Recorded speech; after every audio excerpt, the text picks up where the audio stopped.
Aquí y Ahora Producciones presenta Hablemos de Salud. Hablemos de Salud. 29 años al servicio de la medicina preventiva. Hablemos de Salud. Conducción y producción a cargo de la periodista médica Ana María Forte. Columnista Dr. Mariano Favaloro. Locución y presentaciones Oscar Di Profio.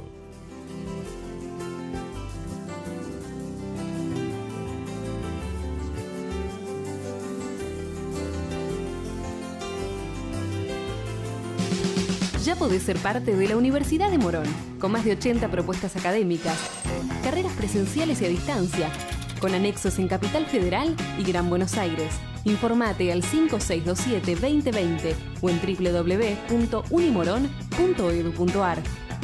Universidad de Morón.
La mortalidad anual es por la hepatitis, las hepatitis virales solamente, es la sumatoria de la tuberculosis y el HIV en todo el mundo también. Así que es una patología importante. Y lo importante de todo esto es que como son virales, tenemos métodos para prevenirlas y para curarlas hoy día. Una pregunta, ¿hepatitis es cuando el hígado se inflama? Claro. Bien. Se inflama, se altera el funcionamiento de la célula, el hepatocito, y el primer signo es la suba de las enzimas que libera el hepatocito. O sea, las transaminasas suben en la sangre. Es el diagnóstico más importante, la forma de diagnosticarlo. Bien. Hay tres virus importantes, que son el A, el B y el C, que tienen distinto comportamiento y distinta epidemiología, aunque muy parecida. La A es la que se transmite por el agua y los alimentos, y es de transmisión de humano a humano, y en general producía una hepatitis muy severa, en la mayoría de los casos, y eso produjo, y muchos llegaban a la hepatitis fulminante, que requería el trasplante de hígado en forma emergente. Eso ocurrió sobre todo en la última década del siglo pasado. Ahí en la fundación los hepatólogos, digamos, entre comillas, porque es una enfermedad, no es para reírse, pero estaban en su salsa, porque tenían 2 o 3 trasplantes por semana de hepatitis A fulminante. Hasta que se difundió la vacuna para la hepatitis A. Y gracias a la vacuna desapareció prácticamente en los casos estos de hepatitis A aguda. Así que con la vacunación, que inclusive se hace en la infancia, para las personas a partir del 2005 existe la vacunación para la hepatitis A, y se eliminó prácticamente esto. ¿Todos los chicos reciben la vacuna o hay algún? Está en el calendario. En el calendario deberían escolar. Recibirla. No, de nacimiento, no el escolar. ¿A qué edad? Sí, a los pocos meses, a los 6 meses de vida al año. Perfecto. Sí. Bien. Bueno, eso con respecto a la hepatitis A. La hepatitis B es la hepatitis de la sangre, la que se transmitía, por ejemplo, por transfusiones, la que se transmite por transmisión sexual o por sangre de alguna manera, contacto de sangre-sangre, por heridas, etcétera, etcétera. Esa hepatitis muchas veces cursaba sin dar síntomas. Habitualmente no pasa la cronicidad y esa hepatitis, el organismo en general se cura, la mayoría de los casos. Se cura y adquiere inmunidad propia.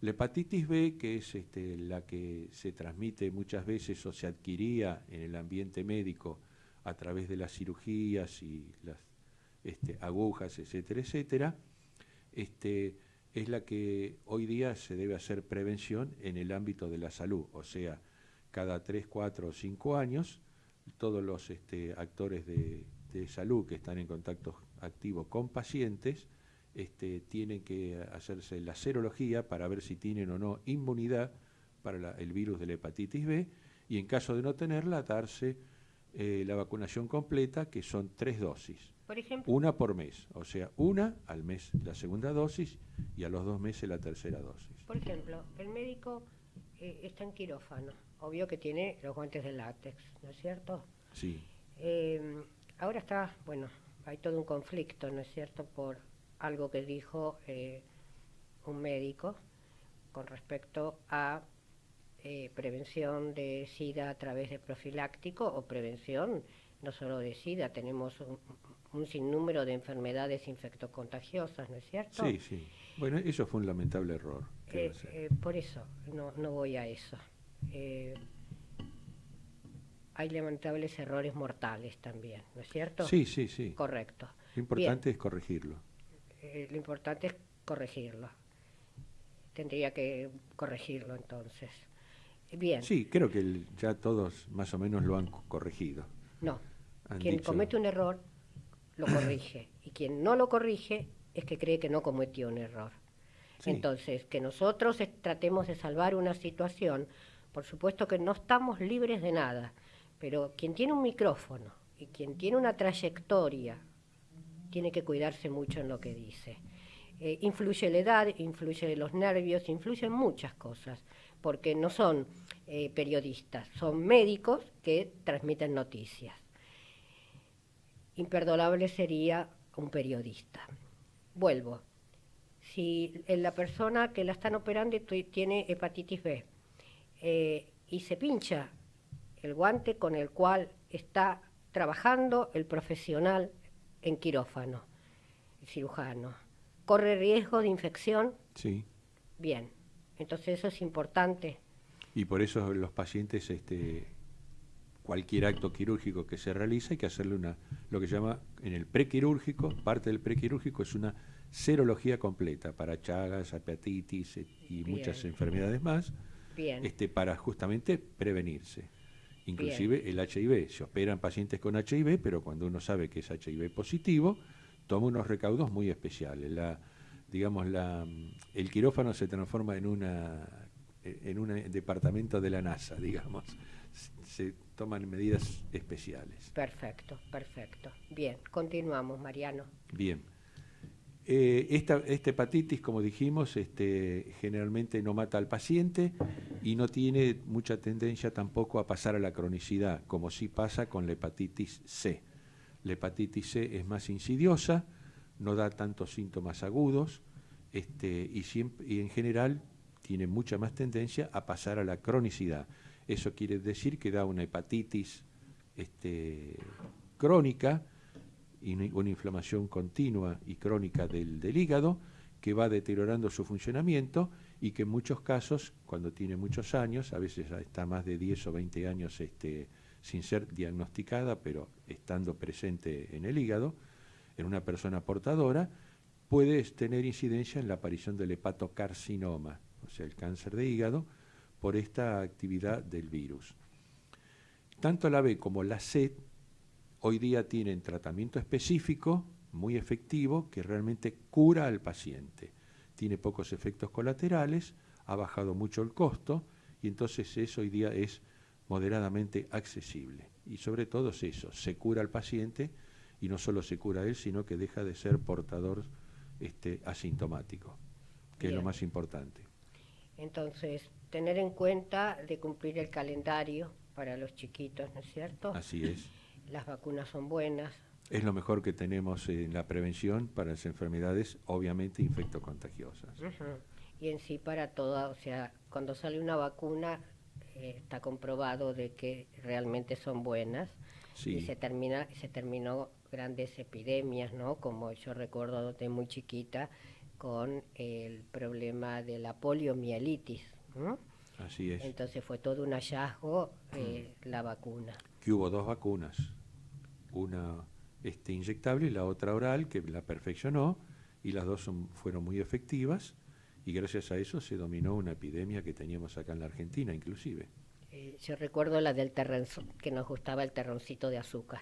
Claro. Que ponía las gotitas. Esa es la segunda. La segunda, pues yo soy una niña, la primera no. Bien, perfecto, Mariano. ¿Algo para agregar?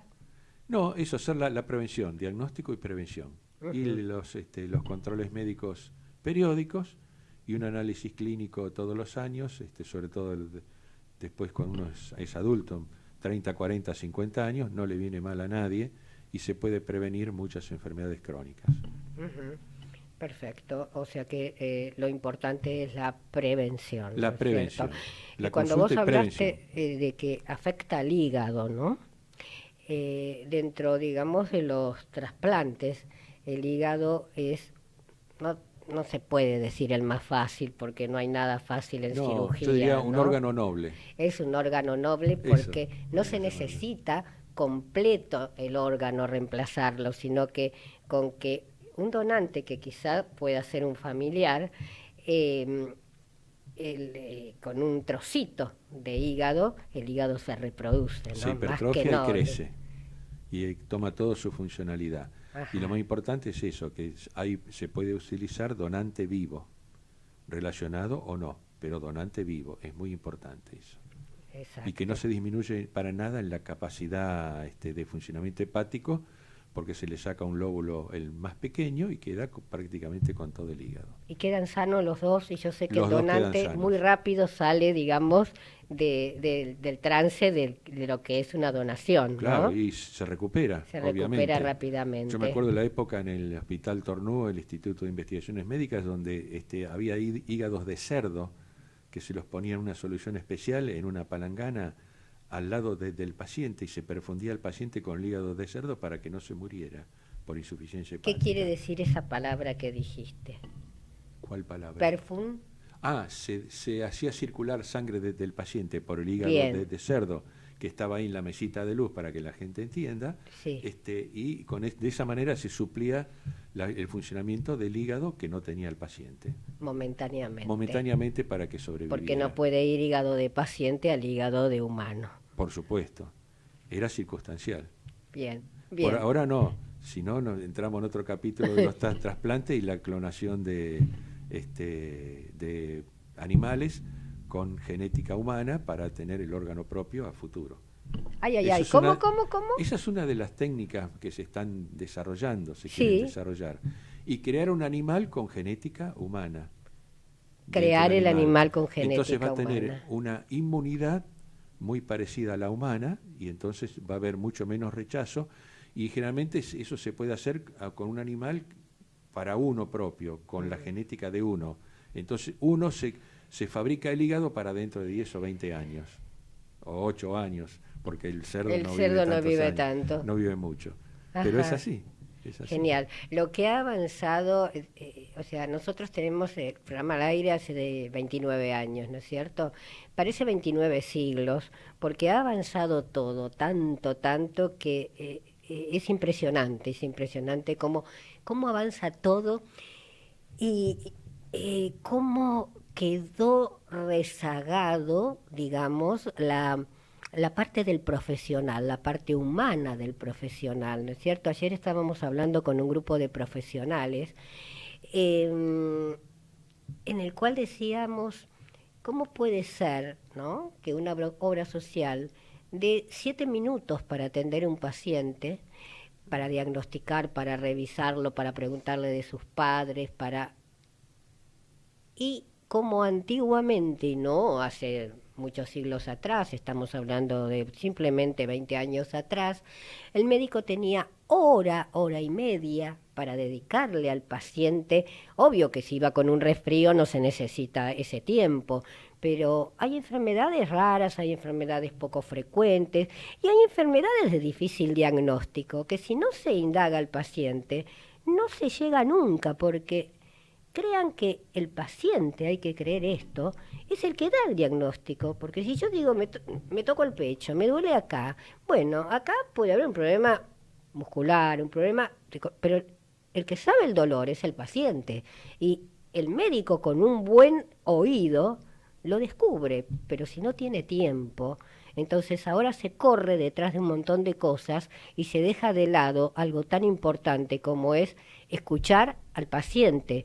Entre otras cosas que se decía, lo que significa una palmada en el hombro. Dice que con una palmada en el hombro ya tiene el 50% de cura al paciente, porque le muestra la parte afectiva, ¿no es cierto? O, ¿qué tal? Qué bien se lo ve, qué buen semblante. Y ya la persona se ríe y se sienta de otra manera a conversar. Entonces, eso se ha perdido. Mucha tecnología, poca humanidad. Bueno, 2 cosas quiero decir yo de esto, de todas estas palabras tuyas. Primero, que el interrogatorio y el examen físico es el 90% del diagnóstico. Segundo, la culpa en parte es de los mismos médicos que aceptan estas reglas de juego, que son muy malas.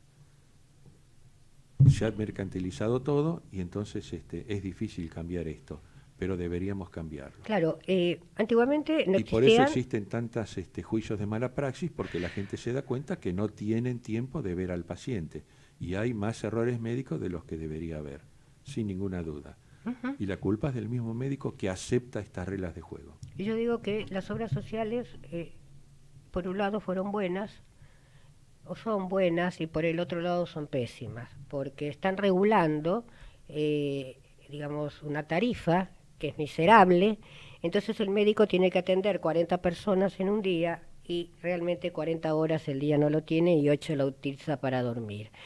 Tienen que comer, ¿no es cierto? Yo me acuerdo, yo ejercí 14 años de maestra jardinera y decía, y bueno, la maestra es un apostolado, por eso gana poco. Entonces yo decía, si yo voy a la carnicería y quiero comprar 1 kilo de carne, no le puedo decir, yo soy maestra, yo soy docente, ¿no es cierto?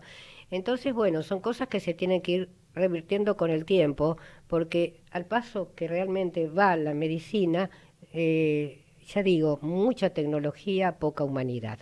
Vamos a hacer un pequeño paréntesis y luego continuamos. Muy bien.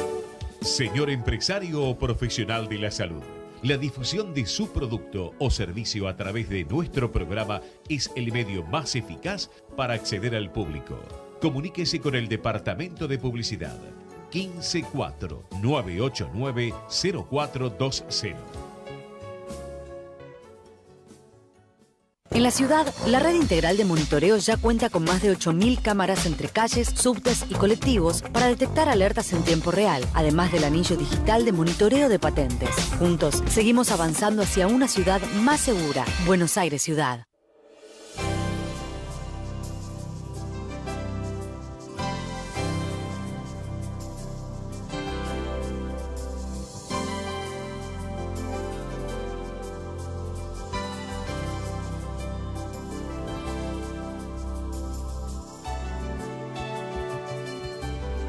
Bien, continuamos con Hablemos de Salud. Realmente muy linda la charla que dio el doctor Mariano Favaloro, nos desasna todos los días. Y ya estamos con la doctora Karina Calabrese, que ya la presenté, quien va a hablar de asma. Calabrese, muy buenos días, ¿cómo te sentís? Muy buenos días, muchas gracias Ana María por la invitación. No, al contrario, ya forman parte del staff y ya van a estar en la tele también. Este tema, ¿es cierto que preocupa a muchos familiares, por ejemplo, de chiquitos? Sí, yo te escuchaba en la introducción y algo de lo que comentabas es bastante, como es una de las enfermedades crónicas más frecuentes en la edad de infanto-juvenil, cuesta ponerle el nombre y apellido. Y muchas veces tiene varios sinónimos como broncoespasmos, sibilancias, van utilizando diferentes nombres, y al no ponerle nombre y apellido es difícil después controlarla. Y como esta es una enfermedad crónica, requiere mucho conocimiento por parte de la persona que la padece y el grupo familiar que la sostiene para poder ir manejándola y controlándola, porque es una enfermedad que es controlable. No es curable, porque es una crónica, pero sí es controlable. Entonces es muy importante trabajar en el tema del automanejo y el control a largo plazo de esta enfermedad. Y Karina, yo recuerdo hace 30 años atrás, por ejemplo, se lo tomaba con una gravedad quizá desmedida, porque supongo que la medicación tampoco era la adecuada. Exacto, se avanzó mucho en los últimos años. En nuestro país, lo que es la tendencia en la mortalidad del asma tuvo un descenso muy importante a partir del año 86, que es cuando se empezaron a utilizar los corticoides inhalados, el aerosol, para la prevención.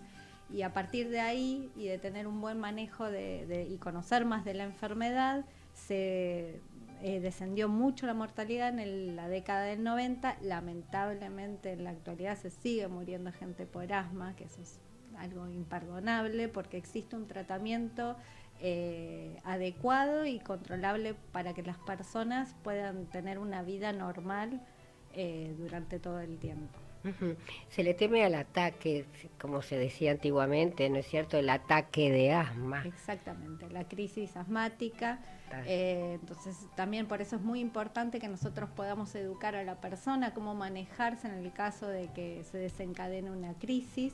Y el objetivo principal del tratamiento justamente es ese, poder evitar el suceso del ataque de asma. Y en el caso de que comience, que uno lo pueda prevenir y controlar antes de que llegue a un estado de gravedad. Por ejemplo, ¿cuántas crisis en un mes son las que, digamos, permitidas? No se puede decir, ¿no? Que están dentro del parámetro de que esto puede llegar a ser. En realidad se cuenta con un par de cuestionarios que son para evaluar el nivel de control de la enfermedad. China, que es a nivel mundial el que da determinaciones sobre el asma bronquial, determina que uno lo puede clasificar en asma bien controlado, regularmente controlado y mal controlado. Entonces hay dos cuestionarios que nos permiten evaluar esto. Lo que vos decís con respecto a las crisis permitidas serían 0.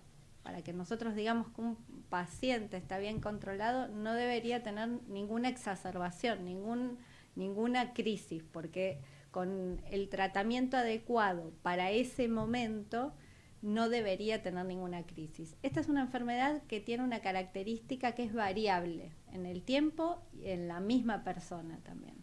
En general, lo más frecuente es que tengan síntomas en la infancia y después con el crecimiento puede suceder que no tengan más síntomas y que a la edad adulta vuelvan a tener síntomas o no, o que en un periodo de embarazo puedan tener mayores síntomas. Es variable la misma persona, pero variable también en el mismo día, en la misma persona. La persona se puede levantar con síntomas, pasar el día bien y volver a tener síntomas nocturnos.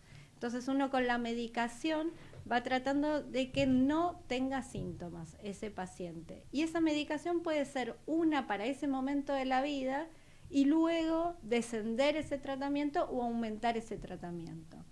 Bien. Y ese es el objetivo principal. Ajá. ¿El asma es de por vida? El asma es de por vida. Es una enfermedad que es heredada. En general uno tiene una historia familiar de antecedentes de atopía, de alergias o de asma, de enfermedades respiratorias. También está relacionada con las infecciones virales a edades tempranas, pero siempre hay una predisposición genética y una historia familiar que hace que esa persona pueda desarrollar síntomas a través de lo que se llaman los factores desencadenantes. Entonces, cuando uno conoce sus factores desencadenantes, también es importante que aprenda a manejarlos. Por eso es fundamental la educación en estos casos. ¿Y se puede transformar una alergia en un asma? En realidad, la base del asma es una hiperreactividad que produce el bronquio ante diferentes estímulos. Es como una especie de alergia del bronquio a determinados estímulos, pero digamos, hay una predisposición genética, no es que si yo no controlo una alergia me transformo en asmático. O sea, el asma está y se puede desencadenar y se puede controlar.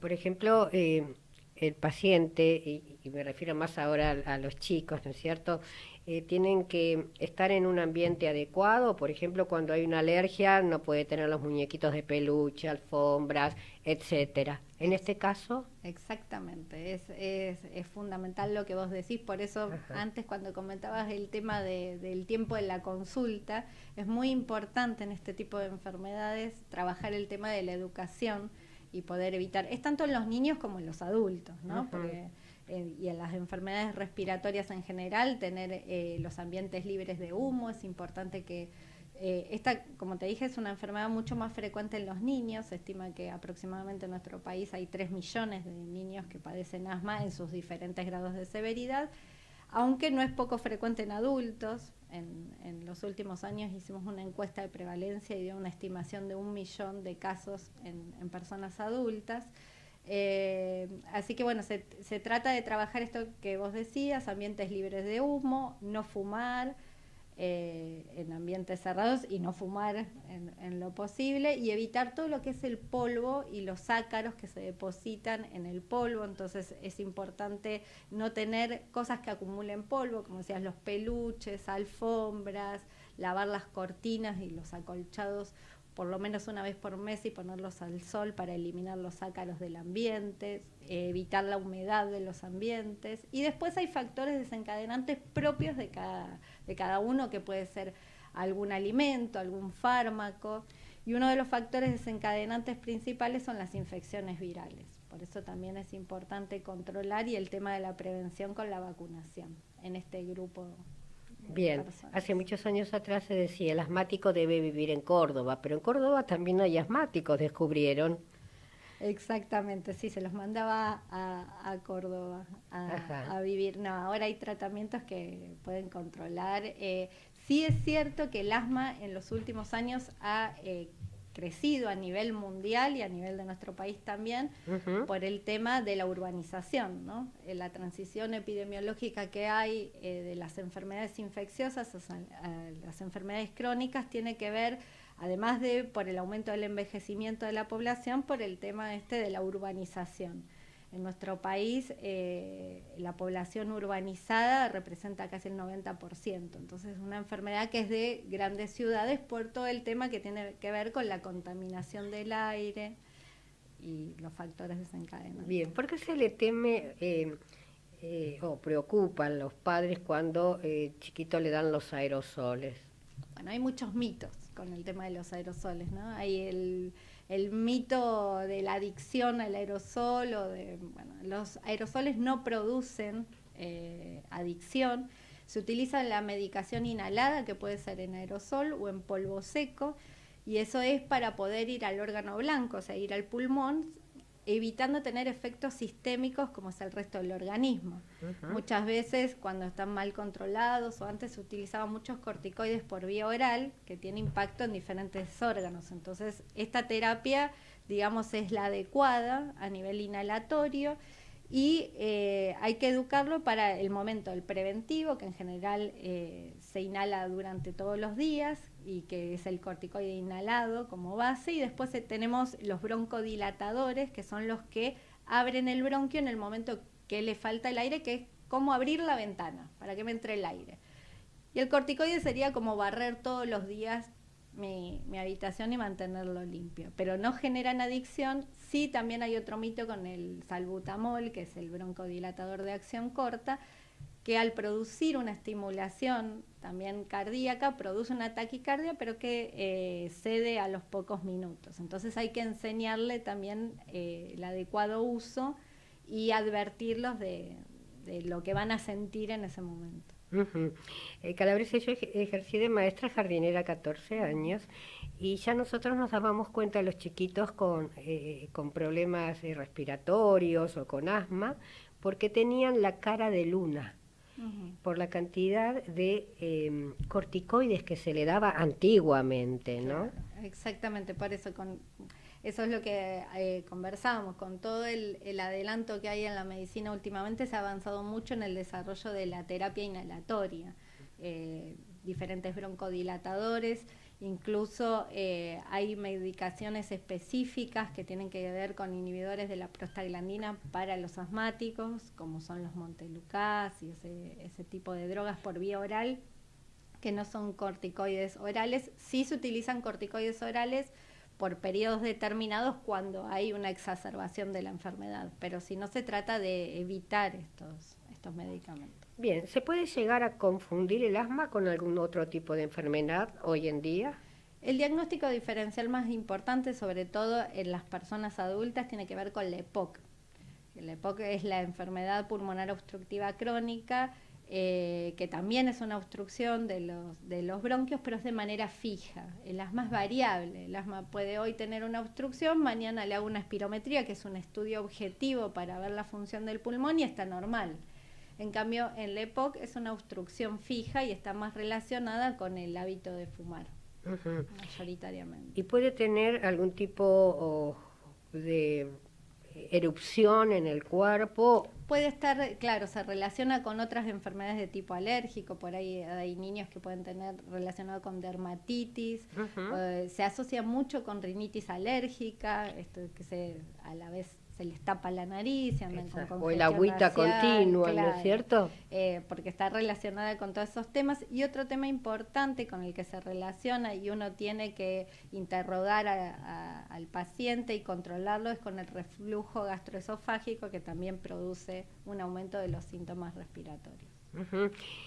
Bueno, por suerte que ya los médicos detectan todo esto, pero yo recuerdo que años atrás, y más de 20, el reflujo existió siempre, el bebé lloraba y no se sabía cuál era la causa, ¿no es cierto? Y realmente sufría la familia y sufría el bebé. Exactamente. O sea que, como hablábamos con el doctor Mariano Favaloro, lo que ha avanzado en la investigación y la ciencia es maravilloso. Por favor, deja una palabra de alivio a los padres que te están escuchando. Sí, bueno, yo creo que lo más importante es conocer que se tiene esta enfermedad para poder controlarla, poder tener el tratamiento adecuado para ese momento de la vida, para que haga una vida normal. Son niños que pueden hacer actividad física, esto es muy importante porque muchas veces el niño asmático se lo aísla y al contrario... Y se salvaba la conscripción antiguamente. Claro, pero la actividad física al contrario, aumenta la capacidad respiratoria y mejora la disminución de síntomas, entonces alentarlos para que hagan actividad física, evitar que fumen, que adquieran el hábito tabáquico y no fumar delante de los niños, de cualquier niño, pero muy especialmente en estos casos. Porque pasa a ser el fumador pasivo, ¿no es cierto? Estuviste genial, más que clara, y ya la semana que viene, no la otra, te tengo en TV. Bien, vamos a hacer un pequeño corte y luego continuamos.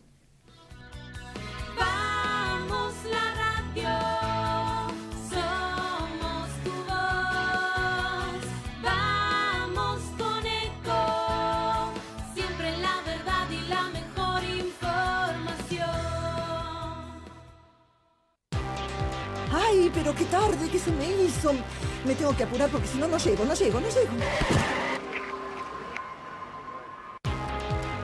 No, ¿pero seguro? ¿Qué problema? Bueno, vamos a encontrar una solución. Bancame ahí que en 2 minutos estoy con vos. Bueno, vos ahora te tenés que ir. Sí, pero yo quiero hablar de esto ahora. Cuando llegue a casa te llamo. 3 de cada 10 muertos en el tránsito son peatones. Cruzá siempre por la senda peatonal o esquina, respetando los semáforos. Allí, todos los vehículos deben darte prioridad. Luchemos por la vida. Descarga gratis de tu celular la aplicación Ecomedios. Podés escucharnos en vivo, informarte con las últimas noticias y entrevistas en audio y video. Búscala y bajate la aplicación Ecomedios. Podés vernos en vivo en ecomedios.com. Contenidos audiovisuales. Conectate con nosotros.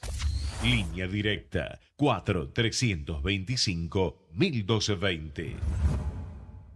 Si usted tiene alguna inquietud sobre su salud o la de su familia, Hablemos de Salud les responde vía mail. Tomen nota, hablemosdesalud@hotmail.com o a través de nuestra página www.hablemosdesalud.com.ar.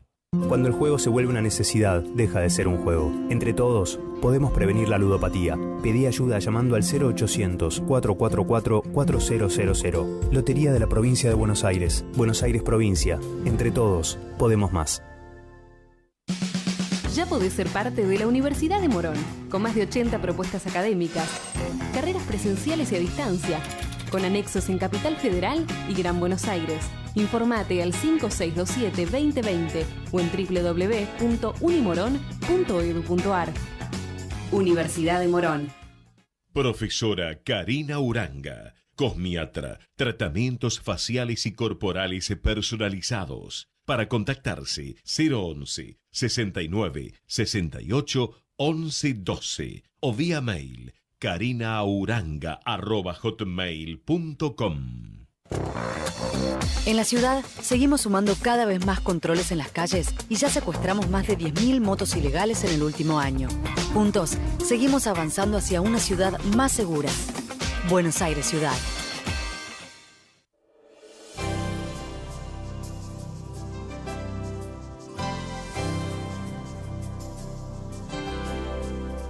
Continuamos con Hablemos de Salud. Estábamos hablando con Karina Calabrese, realmente brillante, muy clarito, muy conciso. Las mamás estarán chochas. Bien, ya estamos con la doctora Mariana Estrica, ya la presenté, es tocoginecóloga. Nosotros ahora vamos a hablar de métodos anticonceptivos. ¿Qué tal? ¿Cómo estás? ¿Qué tal? Buenos días, Ana María. Estrica, la verdad que un gusto tenerte y para hablar de este tema. Yo te cuento porque como no nos escucha nadie, estamos entre las dos solitas. Sí. De pronto, cuando uno en este momento que estamos atravesando, ¿no es cierto?, llama a un profesional para hablar de métodos anticonceptivos, se piensa que uno va a hablar de aborto, ¿no es cierto? Y ya realmente es algo que a mí me agotó el tema, ¿no? Porque lo que tenemos que hablar es de educación para que la adolescente o la mujer adulta no llegue a un aborto.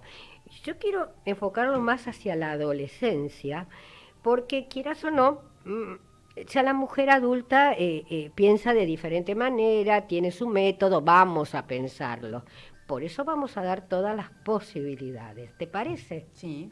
Bien, porque en un principio yo había dicho, bueno, educación, ¿cómo se dice? Planificación familiar. No, porque quedó fuera de moda. Quedó fuera de moda, porque la chica de 14 años, o de 10 o de 11, ¿no es cierto?, que se inicia sexualmente no está planificando nada familiar. Entonces, ¿te parece de empezar desde cómo educación sexual, desde qué edad se da? Porque no se puede dar de golpe a los 12, a los 14, ¿no es cierto?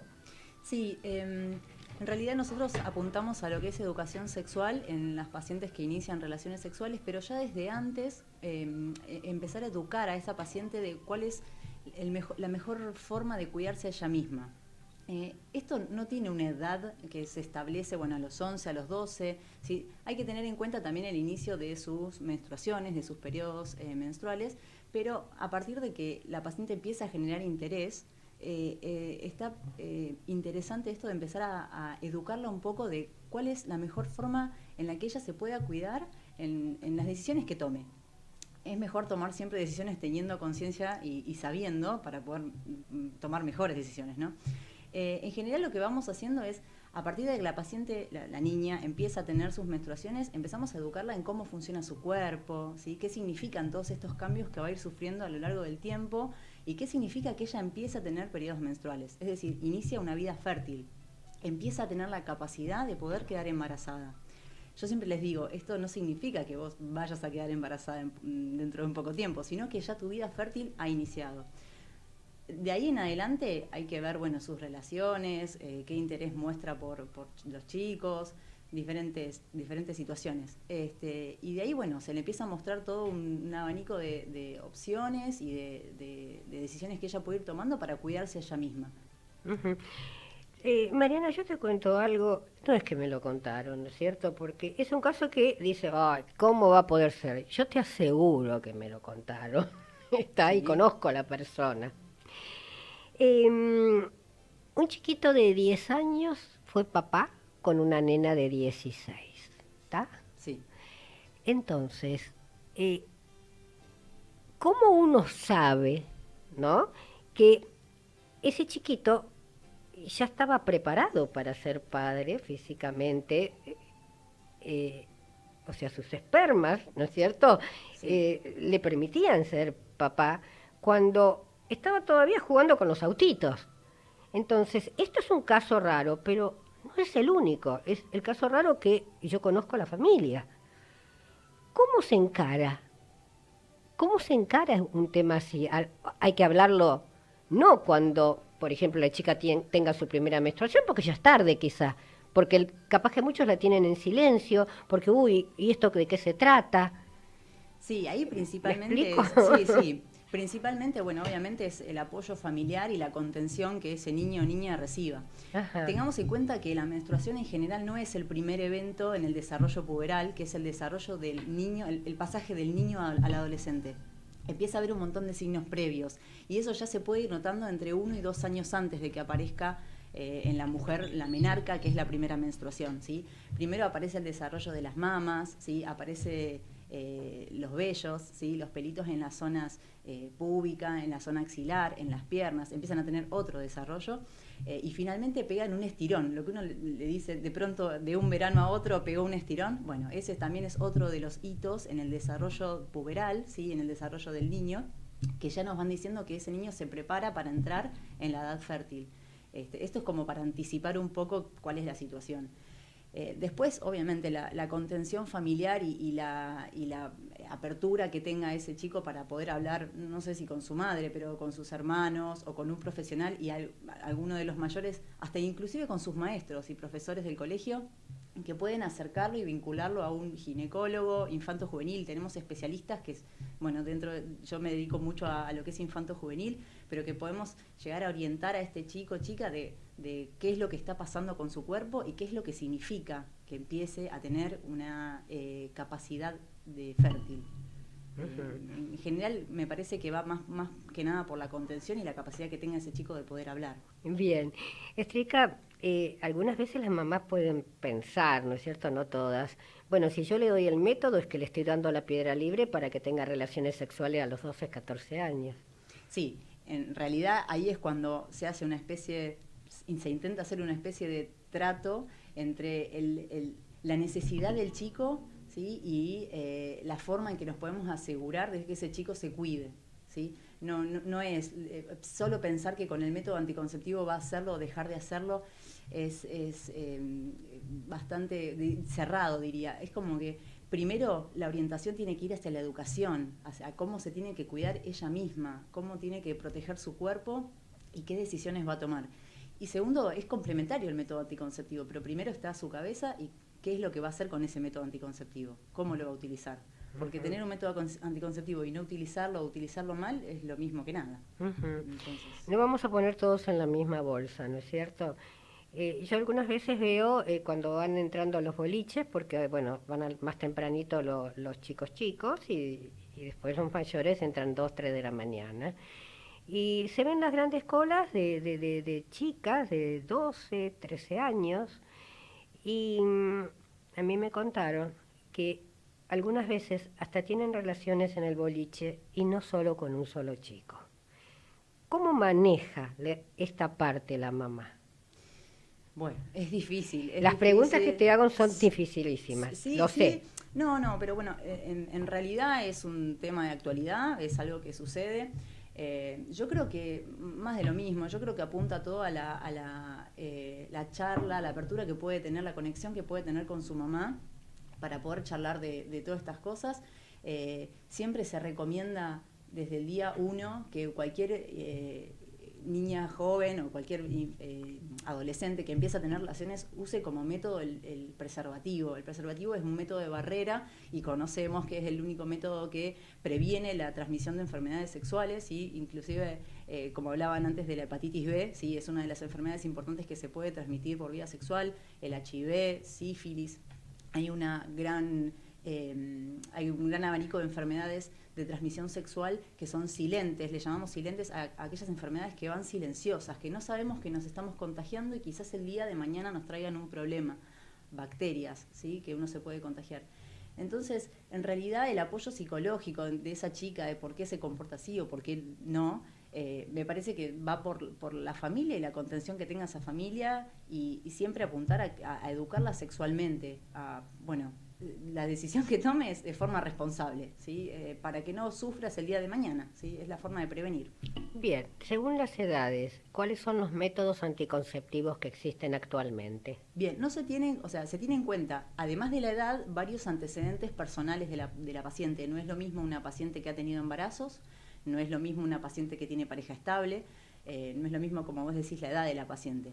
En general, dentro de los métodos anticonceptivos, a mí me gusta dividirlos en hormonales y no hormonales, ¿sí? Los no hormonales van a ser los métodos, por ejemplo, que no utilicen hormonas, en primer lugar el preservativo, y aquellos métodos naturales, ¿sí? Tener en cuenta las fechas. Esos métodos no son muy efectivos, ¿sí? Lo más efectivo es el uso del preservativo. Claro, porque con las fechas no todos ovulamos en una misma, exactamente en un mismo día, ¿no? Totalmente, y además la ovulación puede variar, ¿sí? Nosotros, la mujer ovula, la ovulación es la liberación del óvulo desde el ovario. Eso es lo que permite que cada mes tengamos la posibilidad de embarazarnos. Todo esto está regulado desde arriba, ¿sí? Desde la cabeza, desde dos grandes centros que se llaman hipotálamo, hipófisis, y que van enviando señales que nosotros llamamos hormonas y que van determinando la ovulación. Estos centros están muy regulados por el estrés, ¿sí? Por los nervios, por la ansiedad, por la angustia. Entonces pueden modificar los días de ovulación. Por eso es tan peligroso decir, solo me cuido con las fechas. Además, no cualquier paciente puede cuidarse con las fechas. Son pacientes que tienen que ser regulares y no es un método que uno recomiende, ¿sí? No es un método seguro, es de baja efectividad. Y no usaría profiláctico y estamos en contra de lo que estamos diciendo. Totalmente descartado como opción para planteárselo a un adolescente, ¿sí? Al adolescente en general lo que se le propone es un doble método, ¿sí? Es un método de barrera como el preservativo y en algunos casos, que sea posible, adherir a algún método hormonal. ¿Sí? Método hormonal significa que lo que vamos a tratar de hacer es inhibir la ovulación, es decir, de evitar que ese ovario todos los meses libere un óvulo. Estas hormonas pueden llegar por diferentes vías, puede ser por vía oral, son las conocidas pastillas anticonceptivas que las pacientes toman todos los días y que lo que tiene que ser la toma para que sea efectiva tiene que ser muy rigurosa, no pueden pasar más de 24 horas entre pastilla y pastilla, es decir, todos los días a la misma hora la paciente tiene que tomar su pastilla anticonceptiva para que sea realmente efectiva, ¿sí? También puede llegar, por ejemplo, por parches, ¿sí? Se pueden usar parches que se van cambiando todas las semanas y eso va liberando hormonas que generan el mismo efecto en el cuerpo. Ahora está muy de moda un implante que se llama implante subdérmico, que las pacientes lo llaman el chip, ¿sí? Que se coloca abajo en el brazo, ¿sí? Queda debajo de la piel y eso dura 3 años. Y lo que hace es va liberando en forma muy progresiva y lenta hormonas que generan el mismo efecto. Antiguamente las pastillas anticonceptivas tenían muy mala prensa, ¿no es cierto? Porque traían evidentemente muchos problemas. Sí. Hoy en día, que un adolescente, vamos a suponer 16 años, empiece con estos métodos, a lo largo de sus años, ¿puede repercutir en su salud sexual? En su vida reproductiva, no. ¿Sí? En su vida reproductiva no es que hay efectos adversos por tomar las pastillas en el tema fertilidad, ¿sí? No es que disminuye su fertilidad por tomar anticonceptivos. Sí tienen otros efectos adversos, sobre todo la generación de varices y todo el terreno vascular lo puede afectar. En realidad esto hay que encontrar un equilibrio, ¿sí? Cuando el beneficio supera el riesgo, cuando prefiero tener una paciente tomando anticonceptivos para que pueda protegerse bien, para que pueda cuidarse, además de recomendar el preservativo, ahí es una buena opción, sí, es una buena opción. Ni todo para todas, ni nada para nadie, ¿no? Digamos. Bien, hablaste de pareja estable. Sí. ¿Qué quisiste decir? Bueno, en general esto me referí como para las pacientes que ya están más avanzadas en edad. Sí, no es lo mismo una mujer que ya, por ejemplo, tuvo sus hijos y sigue, digamos, estando en pareja, pero sin tener deseos de fertilidad. Ahí hablo de una pareja estable, entonces ahí se proponen otros métodos anticonceptivos. Por ejemplo, el dispositivo intrauterino.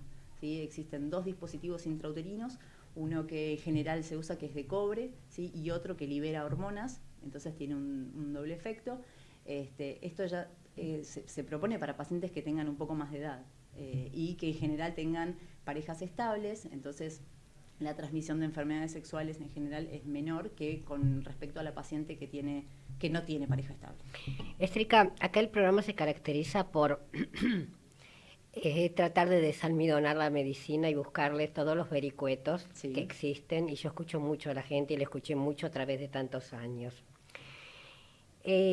Pareja estable, y yo te puedo dar muchísimos casos que han venido desde el Hospital Muñiz, que vienen los médicos a hablar de HIV, en el cual en una oportunidad hace 27 años atrás vino una señora en la cual estaba separada de su esposo, se había separado ni bien había tenido el bebé tenía 5 años, y la mandaron a buscar diciéndole que su ex esposo estaba muriéndose de SIDA, porque 27 años atrás se moría de SIDA, en el hospital. Entonces ella no se daba cuenta ni lo podía creer. ¿Qué pasó? Que en el periodo donde ellos estaban mal, ¿no? Este hombre se contagió de SIDA y se lo transmitió a su mujer. Entonces, yo no sé hasta qué punto uno puede creer en una pareja estable que no pase un accidente de esta forma. Totalmente. En realidad, bueno, eso es un acuerdo de pareja, es un acuerdo entre la pareja en qué método anticonceptivo utilizar. Yo creo que siempre la primera opción es el preservativo, creo que ya quedó claro que mi postura con el preservativo es importante. Bueno, después situaciones como estas siempre existen, pero bueno, exceden un poco, digamos, cómo manejarlo, ¿no? Exactamente. Porque lamentablemente suceden estas cosas. Y yo me quedaría horas charlando con vos, pero acá me están diciendo así, ¿no? Un molino, un molinete, que redondeemos. Yo quisiera que vos le dejes un mensaje a el hombre y la mujer que nos está escuchando. Bueno, yo el mensaje que diría es que lo que me parece más importante es que saber siempre es creo la mejor opción para una buena toma de decisiones, y yo siempre a las pacientes más pequeñas siempre le digo, si no te cuidas vos, no te cuida nadie. Entonces en el momento en que hay que decidir, siempre poder usar preservativo, elegirlo, me parece que es un buen mensaje. Me parece que genial. La educación sexual es lo primero. Es lo primero. Bien, Estrica, muchísimas gracias. Calabrese igual, desde ya van a estar la semana dentro del mes de agosto, ambas en TV. Doctor Mariano Favaloro, muchísimas gracias como siempre. Y con respecto a la audiencia, recuerden, los espero la próxima semana en este mismo horario y deseo que este programa les sea de utilidad. Un beso grande a todos. Chau, chau.